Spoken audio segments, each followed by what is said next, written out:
Welcome back, y'all. This is the Imperfect Podcast. What's up, Steven? You want me to introduce yourself? Yes, I will introduce myself. I've already introduced myself, but I will do it myself.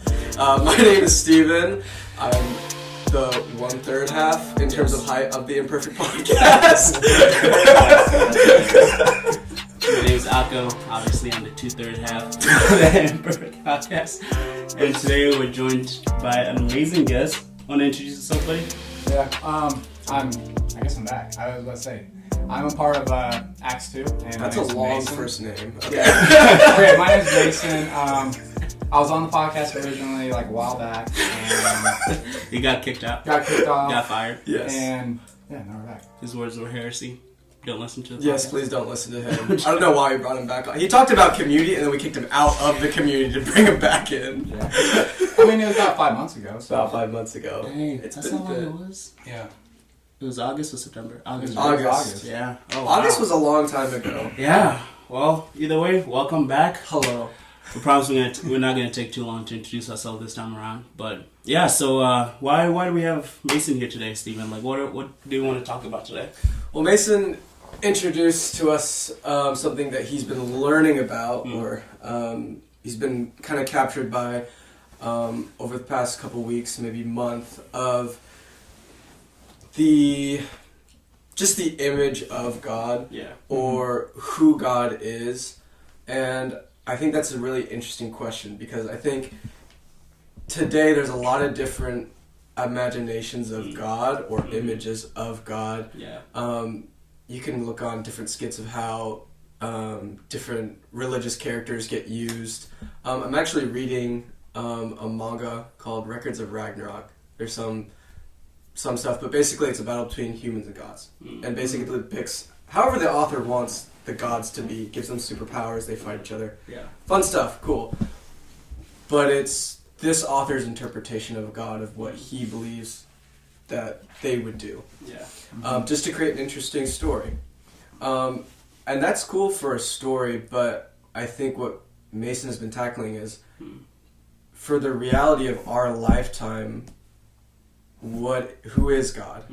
And what does that matter? Yeah. Okay. Mason. Yeah, so I'll just go into it. How this kind of came about. Well, let's set the stage. Because I feel like the audience are like, They're like, we got this is what's kind going of on. who's this guy? Yeah. So Mason is a dear friend of ours. We've actually been friends with you since probably beginning of last year. Yeah. So well over a year. Mason is from here, the Kansas City area, or actually the Northern Missouri area. And Mason is like one of the leaders in our community. So if you guys haven't checked his podcast or hit the episode that he was on back in August, please definitely roll back and listen to it, because it was fire. Not just because of the words that Mason gave us, but also the background and the scenery and the birds. And yeah, we were out on a little vacation when we were out there. Yeah, that's great. But yeah, so Mason, since like we last showed up on the podcast, like what you been up to? What have you been like interested in? What have you been pursuing? And I guess like kind of entering into your view and your wanting to be on this episode. Like where has all that kind of led to? I guess so. Kind of just opening up the view for that. Oh yeah, for sure. And just talking about like on the Imperfect Podcast, I feel like the last 4 or 5 months has been kind of like an imperfect story. You know, I mean, Akko knows about this. We talked about it. Yeah. There was a relationship in between. Yeah, I know nothing. Yeah, Steven knows nothing about this. Relationship with Jesus, right? Relationship with a girl, and it ended probably about a month ago. And I remember talking with Akko. Yeah. This was January 6th. Yeah, I know the day. Wow. And I was talking with Akko in the car for like 6 hours, and I'm talking to him, and he's like, he mentions like a view of God, like how are you viewing God? And I'm like, I need to dive deeper into that, because I don't think I was viewing God as who God actually was. And I think... Speak louder. The mic's not getting you. Oh, it's not getting me. Okay, sorry. So, I was in the point of viewing God differently. I wasn't viewing him as like my own, like an intimate relationship. I was viewing him as a provider. I was viewing him as like a healer, like a matchmaker, honestly. And I was thinking, I'm going to pursue this relationship. I'm going to pursue God. and I lost sight of who God actually was to me. And like a lot of insecurities came up in the last month. I'm like, okay, God, is this actually who I am? Do I actually really need to fix these things? Yeah. And you know, you talk to people and they're like, well, actually, maybe you don't have to totally fix things. It's like you have to fix a few things, but you're not an imperfect person.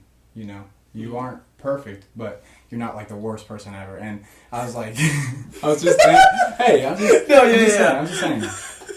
But I'm just saying, like, my view of God, like, changed dramatically in that moment, because I didn't view him like as a father, or how I should have viewed him. Okay. And I was idolizing a lot of things that I like shouldn't be. And I'm just thinking about it now. It's just like playing all out in the wash now, and it's crazy just over the past month how I've changed my view of God from where it was to where it is now. And yeah, it's changed my mind completely. Wow. All right, so let's talk about it then. Let's talk about how that, you know, has come to be, and, you know, why it's necessary for everybody to, like, you know, just... Oh, I need to speak up too? Yeah, you I'll do. speak up. I'm sorry, I'm leaning back. But yeah, let's talk about it. So, Stephen, kind of getting us started off, how should we tackle this? Like, should we just go in, define how we should view God, or how people view God in general? We can. Actually, what I'm kind of captured by this idea that you said, Mason. You said you had this certain perspective for the longest time, and then Akko kind of prodded you after kind of things went down after this relationship, kind of prodded you with the question of, well, of your perspective of God. I kind of want you to dive into, give us a better picture of what your reality of God was before. Yeah, for sure. Like that. Yeah, for sure. So how I was viewing God was, I was viewing him more so as like a provider. Okay. Almost like the Israelites viewed him, you know? Like they viewed him as a provider. They viewed him as like a guide, but they weren't having like an intimate relationship with him. You know, we think of God as almost like just someone we go to when we have tough situations. And I would go to him a lot. Like, I abided in God.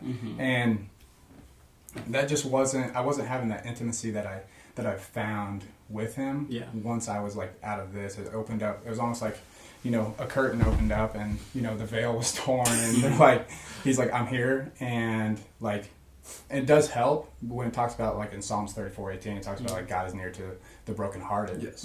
That does help out a lot, because like I was, you know, brokenhearted over this situation, but, you know, God played out in like miraculous ways to make me grow closer to him, grow closer to community. And I feel like me and Akko, we were off for like 3 or 4 months. You know, like we weren't even like seeing each other very often, and then this happens, and now I'm back. I'm back every day. Literally every day. Clockwork, man. Back in the basement. By the way, I hope you guys, I don't hope, but if you guys are noticing something different, we kind of changed up the arrangement. Wow, I can't find my words. So this table, or this chair used to be here, and then this is a brand new chair. What's old, but it's brand new. But anyways, Stephen, kind of how does hearing all of that kind of make you think, and is that maybe similar to how you've maybe viewed God before, or like what's your view of God been like lately, coming into like this conversation? Yeah, man, that's a lot to answer. It actually does. Just the way you described a lot of the titles that you gave God, like provider, the one who just kind of tells you what to do or helps you out in need, is pretty similar to how even I viewed God growing up. Either A, that's what I was taught just like at church, or even just like in home life. So, if you guys don't know yet, I am Asian. I sure hope you guys understand that. But, you know, my dad was a pretty stereotypical, like, Asian dad. So, when I say that, I'm not saying all Asians are like that, but just in the sense of, it's very performance-driven, it's very, not all materialistic, but a lot of the things that agents provide is, do you need this thing to move ahead in your career or in your life, or this sort of money to, have this business or whatever. It was never a real emotional connection where I felt like I could just share my deepest insecurities with my dad. So I actually relate a lot to what you're talking about, what you first brought into light. And I think just in recent months or even year, it has shifted. Right now I'm going through Isaiah, and I'll find it. But basically in Isaiah there's a lot of stuff that's going down. The people suck. His own people, when I say his own people, God's own people, the Israelites, they suck. And, God is kind of pouring out his wrath or whatever, which is something that I find most familiar. Is a lot of my childhood was, okay, I'm just going to pull back and try to find any way I can avoid the punishment. And I did a good job of that by watching my 3 older siblings, right? So just as the youngest child, like, that's what I did. But I never had a strong inkling that my father wanted to hear the small things about me. And so by the time I, started messing up, I'll go into that later, but started diving into sexual morality or my own insecurities about who I was, it was very hard for me to open up about these things to my parents or anyone in my family. And so this is kind of where God was starting to reveal himself of, okay, I do want to fix this like sexual morality thing, but I want to fix it in a way that brings you closer to me, right? And I think that was really important for me. As I've understood, he not only provides like relief to the weary, but he's very close as a father and one who is really ready to extend mercy. So where I'm looking at in that is Isaiah 54, verse 4, and I'll jump around. It says, "Do not fear, for you will not be ashamed. Neither be disgraced, for you will not be put to shame. For you will forget the shame of your youth." And then verse 5 says, "For your Maker is your husband. The Lord of hosts is his name, and your Redeemer is the Holy One of Israel. He is called the God of the whole earth." And then verse 7, I'm going to jump down, and then I'll finish this off. "For a mere moment I have forsaken you, but with great mercies I will gather you. With a little wrath I hid my face from you for a moment, but with everlasting kindness I will have mercy on you, says the Lord, your Redeemer." And I think what I love about that is, and this is, I'm going to kind of go biblical. I mean, this was already biblical, but at this moment, Israel is, they're slaves, they're being scattered abroad, but the prophecy that gets laid out to them is a very intimate way of speaking of a prophecy. It says, your Redeemer, your God. It says, for your Maker is your husband. There's the title, the subheading of this is a perpetual covenant of peace. God is more than ready to connect and bind himself with his people. Right? And I think that concept is still something I'm trying to pull together for myself personally. It's really easy to tell people, oh, God loves you, and then not step into it myself. Because it just takes work. No, I think that's good. And thank you for kind of laying that groundwork, because I'm going to come and kind of dissect a lot of what you said. Piggyback? No, not piggyback. But before I kind of give my expression of my view of God, I want to touch on a couple little points that you mentioned. And the first one being, your Maker is your husband.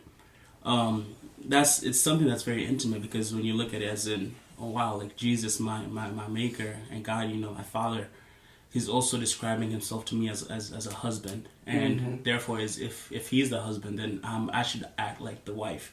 And I know we read in Ephesians what it looks like for the qualifications or the qualities of a wife, and a lot of that is submission. To love your husband, to respect your husband, and all these things.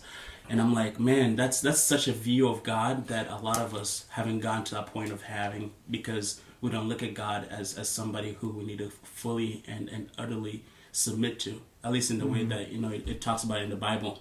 And then in other ways, maybe people haven't gone to that stage to view their maker or God as an intimate being like that, because they're still viewing God as a child. And I think this is going to go into a lot of conversations that we're going to have today, where some people, maybe they're beginning their stages of their maturity spiritually, and they're still viewing God as a child, or they're only viewing God as, or they themselves are a child viewing God as a father. I think that makes much more sense. Okay. And thank you for clearing that. Sorry, like they're the child viewing God as a father. Okay, gotcha. So, no, God is not a child. I was like, he's sitting in the temple still? That's how I view him. No, like they themselves, or you yourselves, are children viewing God as a father. And this was me growing up, and this is still me a lot of times right now, where I view God as a father. But as a child, when I was growing up, my perspective of my father was very similar to my perspective of my heavenly Father, which is God. And it kind of gets me back to, the whole concept of the Bible. Yes, we know about the Israelites, and we know the God's chosen people, and how, that whole mindset, or that whole kind of tale has been told from Genesis to Revelation. But for me, my heart kind of was with the people who weren't Israelites, that God was like, nah, this is my son. I'm going to go through this bloodline. And that was actually me when I gave myself, or when I started following Jesus and I was welcomed to this family. I had a lot of struggles kind of realizing and accepting that I was actually part of the family, if that makes sense. So yeah, I know that was kind of like a little bit vague, but yeah, that for me, that was my view. My view was very skewed, and it was very distorted, and it was filled with a lot of pain and suffering that kind of distorted the clarity of the perfect father that my God really was. And I had a lot of hurt and a lot of blame that I put on him. So it really kind of solidified the maturity that he gave me throughout the years. And honestly, it's crafted to this vision that I have of him right now that I'm going to spare for a little bit to tell you guys. But yeah, that was kind of my experience. But yeah. I think it's crazy to see like your story, because I know a lot about his story and like his upbringing, and honestly, like, we're completely almost opposites. I was on the phone with my dad yesterday, and I think this goes into my view of how God is like a father. Is like, I was brought up in a household where my parents would take us to church every week, and my dad, even just yesterday, was calling me and talking to me for 20 minutes about how God will just always be right by your side, and if you're wanting to close the door, you're gonna have to ask God to do it. You can't just close it on your own, because God's not gonna open another door unless you ask Him to close the last one. And it was just something that like ignited, almost like a passion to like learn more about like my Heavenly Father. And I feel like growing up, it was like I just never viewed God like as that, perfect father, because I grew up with, I mean, he's not perfect, obviously, but he's just like, he was just always around, like, encouraging me. Yeah. But, like, going into, like, my view of God, it kind of just starts in, like, Isaiah. And I'll actually just read the scripture and talk a little bit about it. But in Isaiah 55, 8 through 9, it says, "For my thoughts are not your thoughts, neither are your ways my ways, declares the Lord. For as the heavens are higher than the earth, so are my ways higher than your ways, and my thoughts than your thoughts." And I was just thinking about this the other day. Like, I dove deep into this, looked at all the cross references and stuff, and came to conclusions like we should exchange our sinful thoughts for God's thoughts and ways. This comes from faith and belief in God, and taking comfort in Him. And it's crazy. I was reading this. I was actually at work on break and reading over. How should I view God? How do we view God just as a community, as like a Christian community, and then just also like as a world, you know.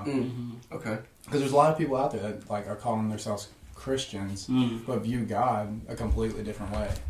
Yeah. You know, they go to God in those hard times, and they believe God is one of those things that's like everyone's accepted into His family. Yeah. If you kind of just say you're a believer. And it's crazy because we were at Paradigm the other day, and Akko texted me. Or actually, I text Akko because Chad was on stage and quotes A.W. Tozer, which I call him A-Dub. A-Dub. Yeah, that's great. And what A.W. Tozer says, he says, what comes into our minds when we think about God is the most important thing about us. And this comes from the book, The Knowledge of the Holy. So, I mean, it's just crazy that our view of God affects how we view God. And how we view ourselves. Yeah. And then that goes on to how we view other people. Yeah. And it's just mind-blowing to me that my view of God was almost like, it was just fractured for a little bit. Yeah. You know, it wasn't anything that was basically distorting my view of Christianity, distorting my view of who God was to me. It was just like fractured for a moment. And I'm kind of just like picking back up because of the conversations I've been having. And no, I like that. And I guess it kind of like begs me to the second part of that question is, how should we view God? Because like for me, like I mentioned, growing up, I had a lot of distorted views of a father that was supposed to be perfect, but yet he was allowing me to live an imperfect life. And for me, it wasn't like I was striving to live a perfect life or to be in a perfect family. It was just to be seen and to be loved. And those were the things that, you know, I was really depriving or striving for as a child. And it's funny because, like, you guys both read out of Isaiah. I think you read 55, and you read 55 as well. I read 54. 54, and then you read 55. No, I'm not. I was like, okay. I'm actually going to go to Isaiah 41. Okay. This is a verse that I think I've told you guys a lot about. And this is actually a verse that is really close to my heart, because when I received God into my life and I accepted God as my Lord and Savior, this was one of the verses that really triumphed me to get to that stage of life that I'm in right now. And I'm reading from the ESV. It's Isaiah chapter 41, and I'm gonna jump forward in verse 10, where it says, "Fear not, for I am with you. Do not be dismayed, for I am your God. I will strengthen you. I will help you. I will uphold you with my righteous right hand." And for me, like, every time I read that, or most times that I read that, I just get goosebumps, or I just get, my heart gets so warm, because this was literally one of the main verses that really got me or rescued me from a cliff that I was about to jump over, you know. And for me, it was really monumental for me to have this view of God of, oh my gosh, like, I don't have to be afraid of you anymore. Part of my life, my upbringing was I was taught that God was so far away and so unapproachable that the only way that I could respect him and I could love him was by fearing him, by being afraid of him. Because if I did anything that was gonna distort the relationship that I had with my family and God saw it, then he was gonna punish me for it. And for me, for having so much punishments, or for so much moments where I felt like I was being punished, I couldn't help but think that, man, God, what am I possibly doing to you? Or how many things that have I done wrong to deserve all these things that are going on in me? So, like, as a response, I started pushing God far and far away by the way of being afraid of him. It was hard for me to approach God through prayer. It was hard for me to worship God through praise. It was hard for me to talk about God to my family, because I was so afraid of him. And reading this verse, and I felt like God was speaking directly to me, because it's like, hey, like, Akko, fear not. Don't be afraid, because I'm with you. Do not be saddened, because I am your God. I will hold you with my righteous right hand. And upon, like, just growing up and, like, growing up in my spiritual maturity, I realized that righteous right hand that God says that he's going to uphold us with is Jesus, his son. And, oh my gosh, it blew my mind and really structured my worldview of, okay, God, this is how I'm supposed to see you. Yes, I'm supposed to be afraid of you, but I'm supposed to know that you are my God, and you are holding my hand the same way a father would hold his son's hand or his daughter's hand while they go through whatever life they're going through. So I'm just gonna toss the hot potato over to you guys. How should people view God?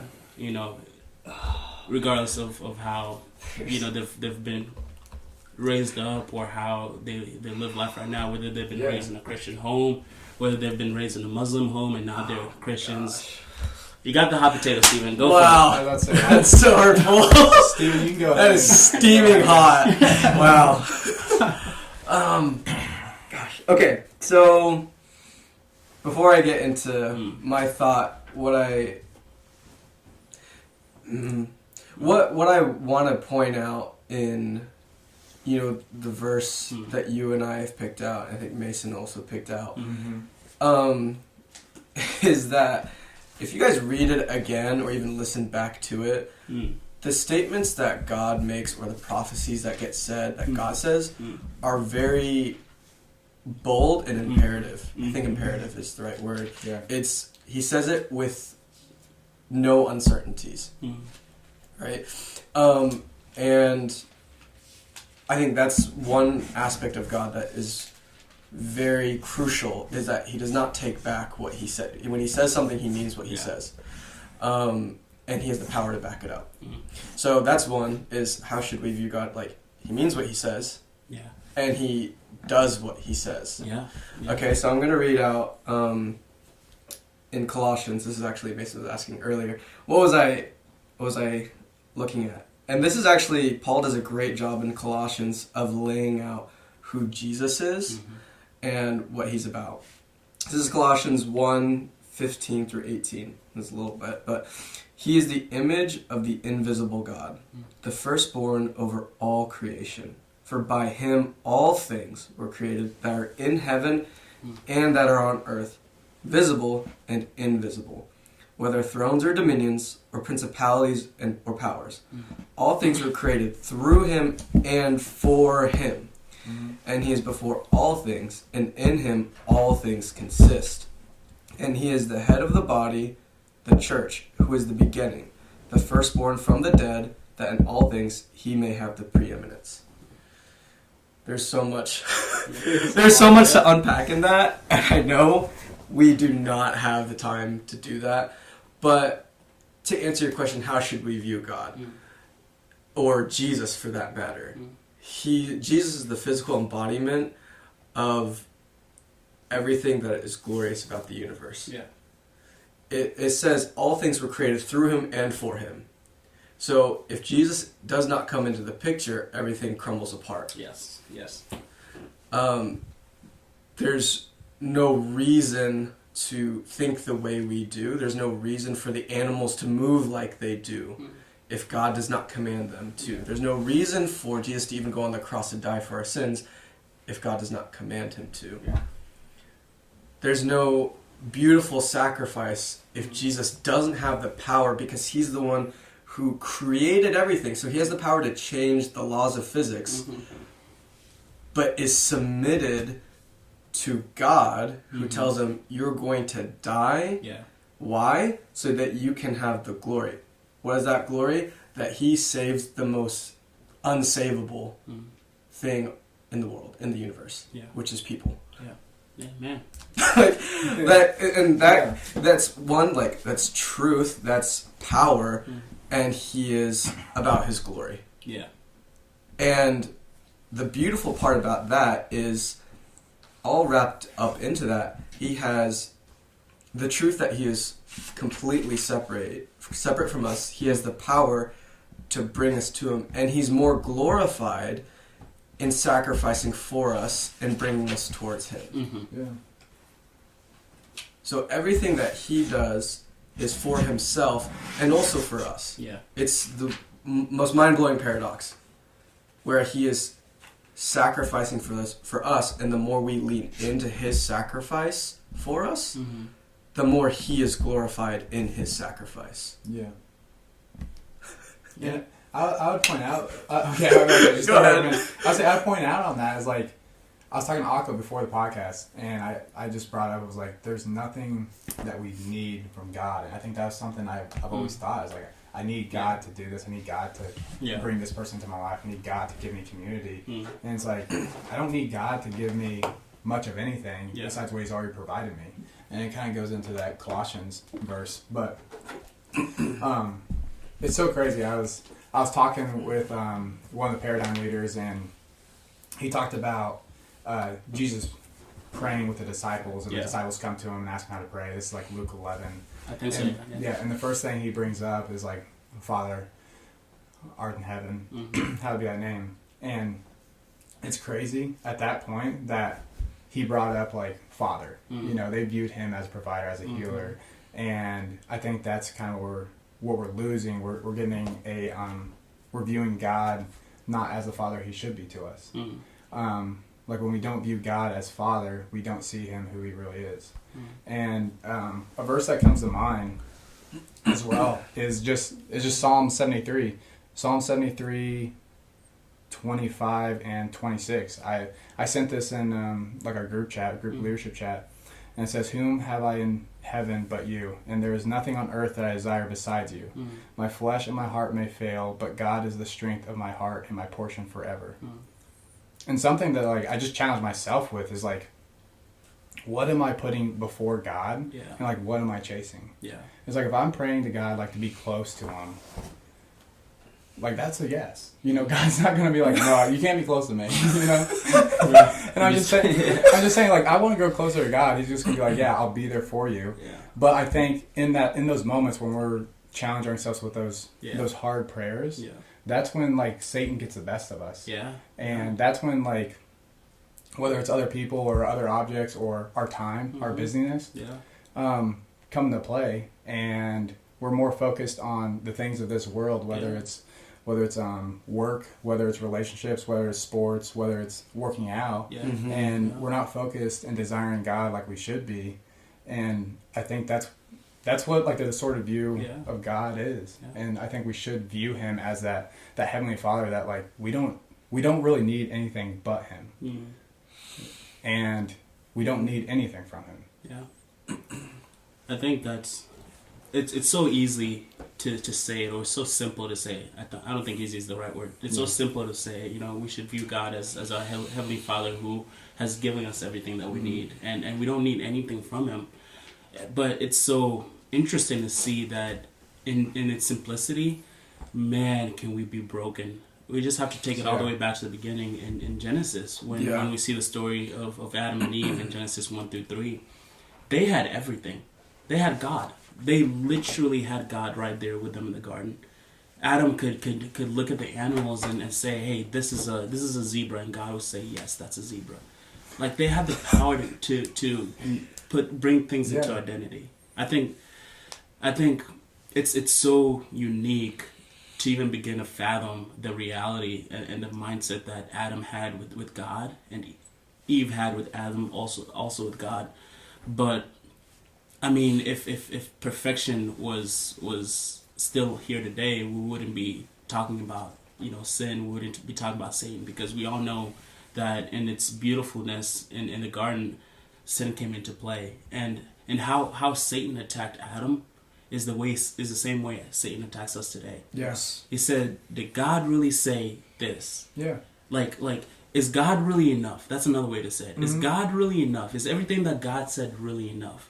What's God trying to hide from you? Yeah. And I think that's something that kind of leads me to the next question of this topic is, what are things that Satan does, or what are things that we face in our pursuit for loving God and being in a relationship with him, that distorts the view that we have of God? Because in the garden, it was all, hey, like, God doesn't want you to be as strong as him. Did God really say, like, you shouldn't eat from this? Because he's just trying to, like, not make you think, or not make you be as strong as him. And Adam was like, "Oh, you have a point." I mean, that's the alcohol version, but that's basically what he thought. So that's something that we really need to talk about today, because we live in a world that talks about how God is love.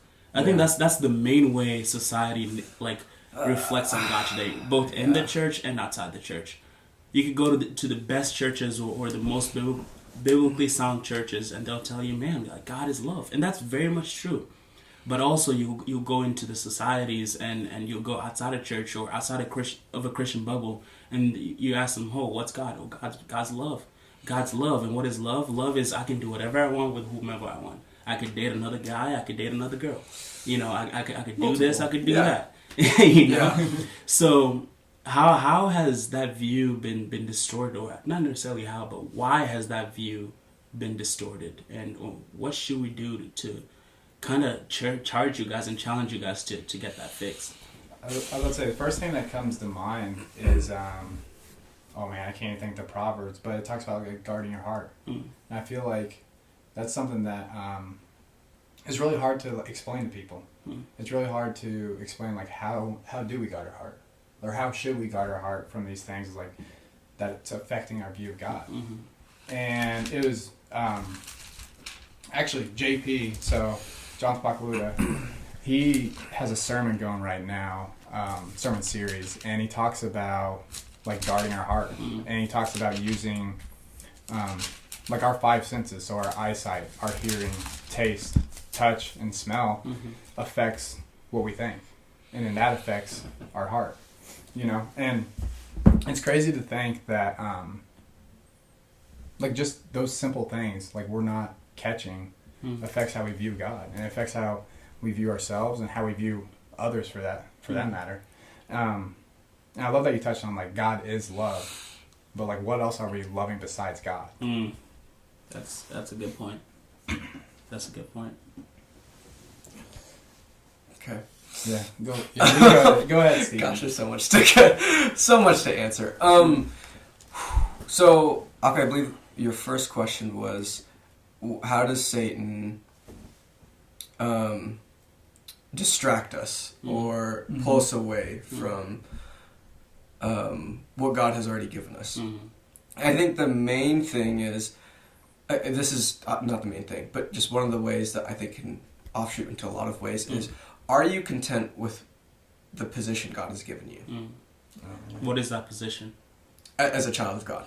There you go. Are you content? That's literally it. Are you content? Position. Are you content in this rhythm and life that He's given you? Because that's actually what the first question he had to ask himself. Yeah. I know Pastor Phil talks about how Satan was the main angel. He's had all these diamonds and mirrors, and he, had God's glory shine through him. Yeah. He was discontent with that, and that's why he fell. Yeah. And in the same way, he knows how he fell is how we fall. And that's the first thing he asks is, are you actually content? Yeah. He didn't actually say it word for word, but that was, the main principle. Yeah, that's the main principle is, are you content? Because I think there's something better that God has not provided for you. Yeah. Yeah.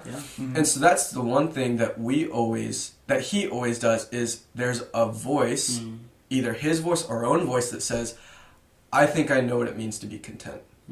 I think I know what it means to acquire happiness, and I know what it means to be fulfilled in my life. Yeah.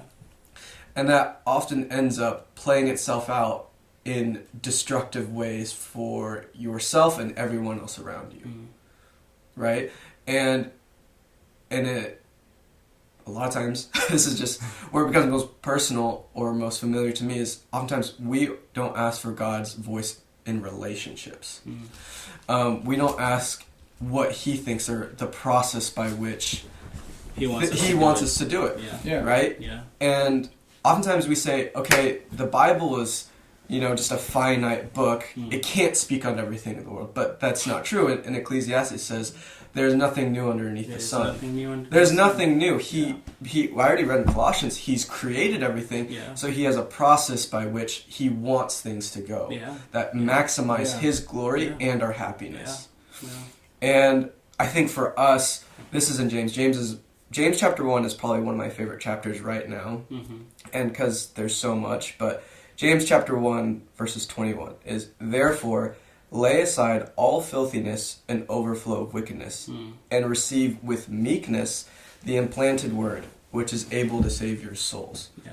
So why did I pick that? Is because, one, it's basically identifying whatever voice or decision you make, you might think it's great, but it turns itself out with a source of pride, or it's going to destroy something around you.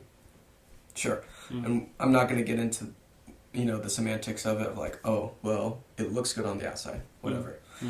But the latter half, it says, receive with meekness. So meekness means like you're, have no pride. Yeah. Right? With meekness, it's being humble. And why is he saying meekness? It's saying, I have no good thing to bring. I don't have anything, because all I have is this filthiness and wickedness within me. I don't have the words or the right heart or the right thinking to even make the right decision to make myself or the world a better place. Right? And the continuation of that sentence, with the implanted word. This word did not come from you. It was grafted inside of you by somebody else. No one does surgery. Great. No one does surgery on themselves. You can't do heart surgery on yourself. You'll be induced. You can't. Yeah. Someone else has to do it for you when you're in a near-death-like state. Right? Yeah. Someone else puts you. And sometimes you put yourself in a near-death-like state, and someone still does surgery on you. And oftentimes that's where we find ourselves in our own sin, is this near death-like state.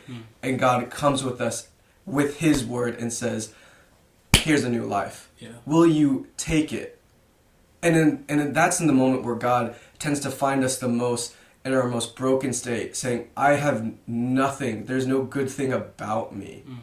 No one is going to love me. And he says, I will love you, and I want you to live in my kingdom in this new life that's different from what you've been doing. Right? Yeah. And why? The very reason why he does this at all, which is able to save your souls. Yeah. Not to save anyone else's soul, your soul. Yeah. Right? And I totally forgot the question, but that was, that is how, God works in opposite of Satan. Yeah. Right? Yeah. He says, listen, you do what you want, but at your most broken, here's the implanted word, and this is what I'm going to do for you. This is the truth. Right? This is the reality. And so, in terms of your question of how do we, tackle, what are all these different things, is oftentimes these feelings of different ideas of love is because it's people's own conception of what love is, what they find to be most comfortable for themselves. Yeah. I will tell you, I don't think dying on a cross was very comfortable. But we as Christians say that is the greatest display of love. Yeah. But what we call love is Netflix and chill. Yeah. What we call love is an idyllic picnic by the beach, and time stops and nothing ever disturbs that. That's the picture the world likes to paint because it's easy. Yeah. And God has never said love is easy. He shows it that it's a broken road, a man holding a cross and dying for those who reject him. Yeah. Yeah. What love is this? Right? And so the reason why I think there's so many different iterations of love is because we're so short-sighted. Yeah. Yeah. In view of eternity. And something I heard the other day was like just based on like our view of God, like being uncomfortable in what God has for us, because it's not always greener on the other side. Yeah. Like sometimes you have to like go through the mud. I mean, honestly, like you have to go through the wilderness. You have to go through the wilderness. I mean, Jesus did it. I mean, the Israelites did it. Israelites did it. Yeah. And so like, the grass isn't always greener on the other side. Sometimes you have to stay on this side and water it. Yeah. Yeah. Yes. Yeah. Yes. And it's like, are you actually trying to portray God's love in that way? Like, are you actually sticking with your community, sticking with the people that you're around and growing with them instead of, I guess, hopping on the other side? Yeah. No, that's good. I love that. So sometimes the grass is never always greener is not always green on the other side. And I love that you brought the perspective, Stephen, of how God does his work despite of what Satan is doing in the background.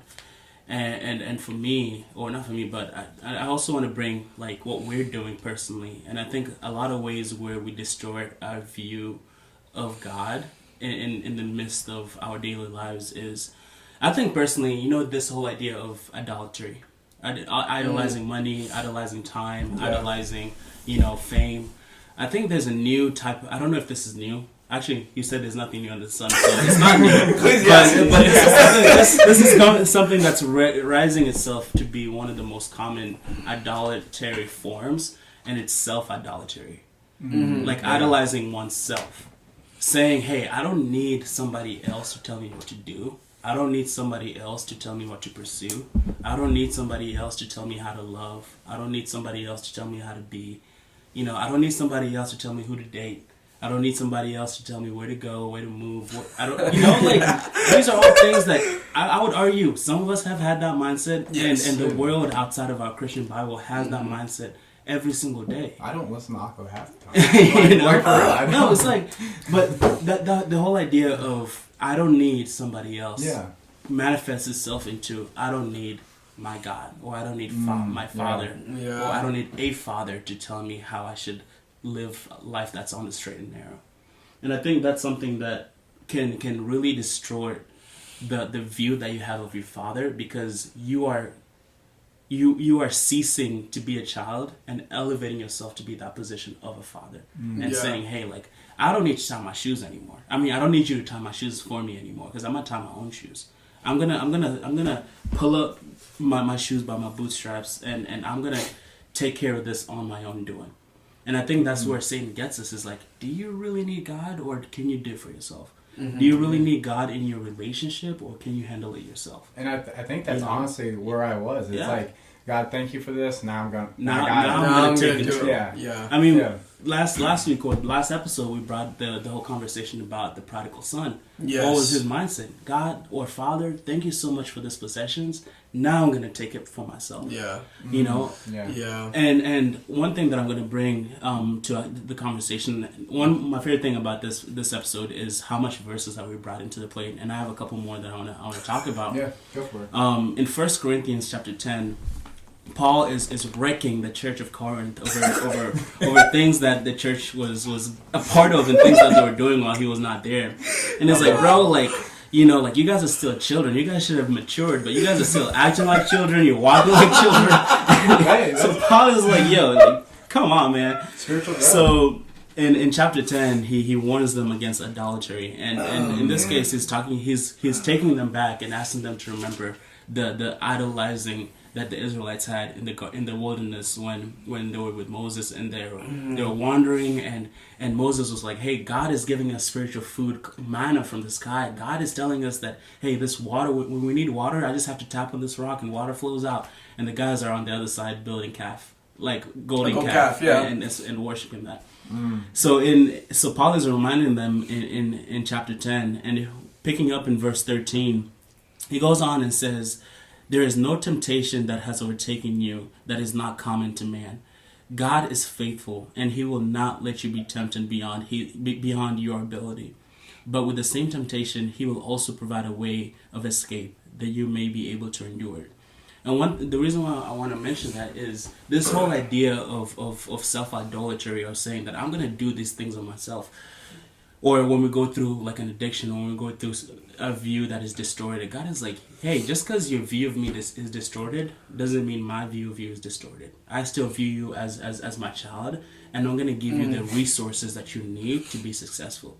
Now it's up to us to make that decision, to look at our Father and see the resources that He's given us that is never going to be beyond our control to get back into the straight and narrow. You know what I mean? Okay. And that goes really hand in hand with the letter of John, when John opens up his beautiful account of the witness of Jesus that he had. And in John chapter 1, picking up in verse, I believe it's verse 12, it says, but to all who have received him, this is saying Jesus Christ, to all who have received Jesus Christ, who believed in his name, he gave the right to become children of God, who were born not of blood, nor the will of the flesh, nor the will of man, but of God. And the reason why I want to put those two verses together is saying, hey, so in John is telling us, hey, you have been welcomed, you have been given the right to be welcomed into this family, and now you're a child. And not only that, you're not just in this family, but God will never give you or put you in a situation that you are going to run away from this family and not have a way to come back home. You're always going to have a GPS to give you directions to come back to the home that you've been given the right to be a part of. But a lot of times when we do leave our home and we do get lost, we don't use the resources that God has already given us to get back home. We're like, nah, God, I'm going to find my way back, and I'm going to spend 40 years in the wilderness trying to find my way back. Or I'm never going to find my way back again. You know what I mean? Like, yeah. And that's the reality, or in I think the perspective that I'm looking at is through this is the offset balance between the view that we have of God and the view that God has of us versus the way we enact that view or the way we live that out. You know? Mm-hmm. But it's crazy how, you know, sometimes, like you said, it's never greener on the other side. Leaving home is not always the best thing, you know. But I digress. We got 15 minutes, so yeah, something to add to that. Not to that. Okay, that was really good, and I love that you kind of brought all that into play because I think the next question. Sorry, I'm looking back at our notes. So, like, how and why should our view change us? So, knowing that, like, this is the view of God that we ought to have. We ought to view God as our Father. We ought to view God as our Maker, as somebody who has given us the resources and tools to stay on the straight and narrow, as somebody who has given us His Word to live a life that is godly and good. How should that change us? Oh gosh! Oh wow! I think that's something that we can kind of resolve. There's so many. There's so many. Oh my gosh!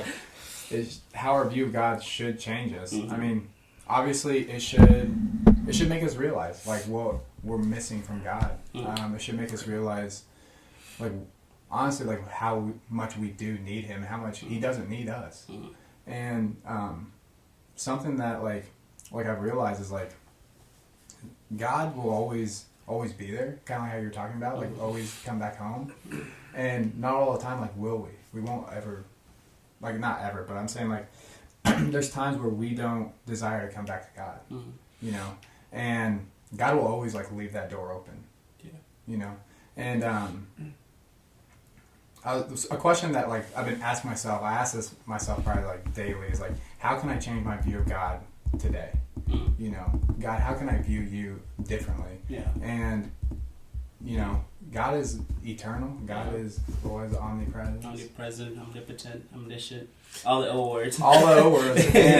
And there's a verse actually from, Jackie Hill Perry, where she talks about in this book, Holier Than Thou. And it talks about God, and it says, before the beginning He was, after the end He will be. Yeah. And it's just crazy that, like you were saying, He's omnipresent, and He is always going to be there for us. And it's like, our view of God can be, like, fractured, but it's like we're never going to grow spiritually. Yeah. Kind of like our last podcast, spiritual growth. Yeah. This is a build-up to that, and I feel like your view of God affects your spiritual growth. Yeah, no, it does. I think I'm hearing, before I give it off to you, I think Mason is saying a lot. I'm saying a lot. No, you're saying a lot, but it's in the same line of thought in saying that your view of God has changed you in a way where it's made you more yearning towards Him. I love that you mentioned that, you know, now you're pushing yourself to ask yourself, hey, like, how can I change my view of God today? That's something practical that you're saying. I'm going to go into each and every single day and say, okay, today's a new day, or today's a different day from yesterday. How can I change my view of God for the better? You know, so that's making you more yearning, more willing to. Honestly, I'm going to use the words against you, Stephen, to be meek, or James's words, to be meek without pride, knowing that, you know, you're not going to do it on your own accord to make it better. You're going to seek God and say, hey, like, God, let me change my view on you so that you can have the responsibility to take care of me. Yeah, and I feel like our sorry, that's so good. But I feel like our view of God like changes as we grow, spiritually. Yes. And it's the same thing with like view of people. It's like you're married now, you know, your view of Aaron probably changed a lot. Yeah. And it's just crazy to think about that. It's like our view of God changes just like that, but we have like this word to remind us. Yeah. And it's, you know, it's crazy. It's changed a lot. It's changed a lot of my life just this past month, just like meditating on that alone. Yeah, I like that. Take it away, Steven. You can finish this up. I'll try my best. I think what's really important about this question you're asking every day, Mason, is not just the question of yourself, of saying like, hey, God, how can I change my perspective of you? But that written in another way, you're almost imploring of God to do an action or reveal himself to you that changes your perspective, right? It's not just reading about who he is in the past, but what he's doing now for you. So I think that's really important, because that's where we find ourselves in this, just in like the way the gospel works. Just in the way we typically present the gospel is who a man is, who God is, what he's done, what does that mean for us? And it's playing itself in a very practical sense, not in just that one-time deal, but in the continual process. So what do I mean by that? You're asking the question, you are opening yourself up and humbling yourself, saying, I can't make it happen on my own. God, I need you to do it work and help me crucify myself and give me some more of you, God. Give me some more of you, right? So as he gives more and does more for you, and the more you step into and experiencing God, that should naturally give way to how you treat others. Very naturally, because in the same way, if you come to the understanding that nothing is from you and everything is from God, well then everything that you have can be given to others because it was never yours in the first place, right? And I know often. Here we go. Okay, so what I was saying is all the qualities, all the characters that God is given in the Bible could be reflected to the qualities of a father or a perfect father. And I think the moment we continue viewing God as a father, we can see the qualities that he has, or the characteristics that he has in the way that it's played out in his word. Whether that's him being just, whether that's him being loving, whether that's him being humble, honestly, whether that's him being, vengeful in the sense of, like going against sin, because we know if you're perfect, then that means you hate sin. So yeah, that being said, I think to enhance or to work on our view of God for the better, let's view him as a father and ask ourselves, okay, what are the true qualities of a perfect father? And I think that it's explained in such a simple but yet beautiful verse that most of us know. For God so loved the world that he gave his only begotten Son, that whosoever believeth in him will not perish but have everlasting life. I think that honestly just culminates God's purpose and his identity and his mission towards us, the world, So if we ever struggle of God's view towards us, I think it's explained there. So the challenge is, how do we view him? Do we view him as a father who loves us, or do we view him as somebody else up in the sky, or whatever the case may be? So, yeah, Steven, any last thoughts? Mason, last thoughts? Where can they find you? Where can I find? They can find me? Yeah, where can they... What do you mean where they can find me? I don't know. You can find me at Abundant Life. I mean, that's what not a bad thing. Find me there. Yeah. Also, I'm here. I'm on the podcast every once in a while. So in the basement. Yeah, in the basement, at the Akos. So, yeah, and at David's house. So, shout out Big Dave. Yeah. I'm gonna tag your Instagram so they can follow you. Sure. If we have people who are not following you already. Yeah, that's fine. I mean, a lot of the community is gonna listen to this. So yeah. Thanks for having me on again. No, I really appreciate it. It felt like it was it just added on to, 5 months ago. There's so much that changed in between though. Like, there's so much backstory that you guys won't know, and there's so much stuff that has went on. And I can just see the comments, Mason, what happened to your question mark? Yeah, so if you guys drama. Just come find me if you want to talk. So,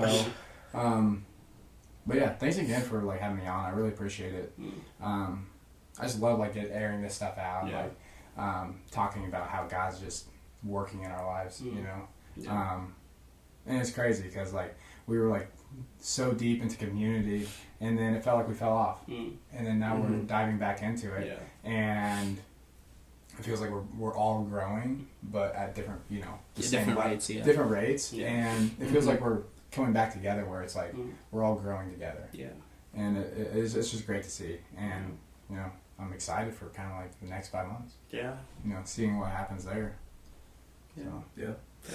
I'll add my last thoughts. Not really thoughts, but Mason, it has been just a real joy to have you on the podcast, because I think in a lot of ways, not to say that God can't provide, but I will say a lot of times it feels like He's only providing so much to Akko and I because it's meant to be that there's other parts of the body that come in. And it's always awesome to have someone else who is being shaped by God and challenged by God and bringing in their thoughts. I think that just makes just the conversation way more enjoyable. To see what God is doing in your life and what He's doing for you. And I think that's great. So I love having just another brother on here. So it's good. Alright. So that being said, thank you guys for joining and tuning in. We'll catch you in the next one. Alright. See you guys. See ya. Peace.